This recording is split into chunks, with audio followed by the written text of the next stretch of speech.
What's a date? To be completely honest, I have minimal experience dating anybody. That's definitely a part of my life that I did not put, well, have not put a whole lot of emphasis in. And so as a result, there's not really a whole lot to say. So it's kind of going to run consistent with similar themes that you guys have already said. I mean, I've been in like one dating relationship, and that ended about, a year ago. So there's not really a whole bunch for me to go off on. I mean, I live in around DC area, so you'd think, oh, I meet lots of people, and I do meet a lot of people through my church group, through my graduate studies, and things like that. But just there's a certain culture in DC that results in a lot of people who don't really jive with my values per se. This is not a knock against DC in general, but for some reason, a lot of the people that I run into are pretty self-centered, which granted I can fall into that pitfall at times, but it's just hard to, like, one of the things that I think really brings me to enjoy being around a person is when they think beyond themselves. I enjoy those discussions that are beyond just what about like me, and like more into how I aim or how that person aims to help others in like their greater mission. Now that being said, if any of my DC friends ever end up finding this video series, you guys are great.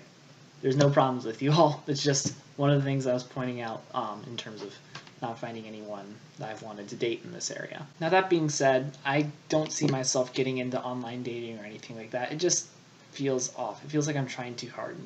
And I just feel like if I'm going out there trying to be in a relationship, then I'm probably doing that for the wrong reason. You know, the purpose of a relationship is because you found someone who helps strengthen your walk with Christ as you strengthen theirs, and you enjoy being with them, and it's a great connection that transcends others. Yeah, and I feel like an active search in the form of online dating for me just doesn't jive with that very well. It kind of, because especially with the way a lot of dating apps and dating sites orient themselves, they orient on just like similar things of interest, and it's really hard. Based on the little knowledge I know of that field of the economy, to just have a system that appeal strictly to those values. With that out of the way, now I get to tell you guys about one of the things that one of my siblings taught me. No person on this earth has shaped me into the person I am as much as my brother has. As I think you all know, Jacob was born with autism, and so as a result of that, it profoundly shaped the way our family was oriented. The family definitely became a Jacob-centered family rather than a parent-centered family. Jacob's needs had to be met, and that was the primary objective because his needs were the greatest. So from an early age, I already kind of was being ingrained with this idea that I'm not the center of the universe. Now that being said, I know now that Jacob's not the center of the universe either, but this perspective early on that I am not the center definitely is a good reminder and is a good influencer in my personality in terms of how I think of myself in relation to others. And then because of the extent of his needs, I was frequently needed growing up to help out my parents in taking care of Jacob.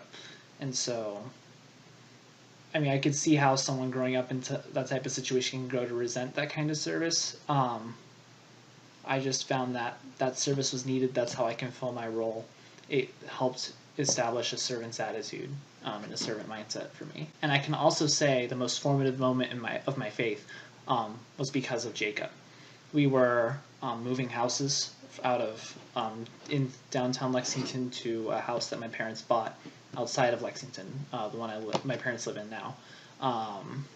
And Jacob accidentally started a fire, and he was severely burned. It was definitely a very scary moment in my life, but it was definitely a moment of profound growth. My faith in God grew tremendously, and I just saw the many ways how God works in our lives very actively today. I was 8 at the time. Before then, I kind of had this just head knowledge of God, and I believed God existed, and I believed he died on the cross for our sins, but it didn't really become super real to me until I saw how actively God was working in my family's life in that event.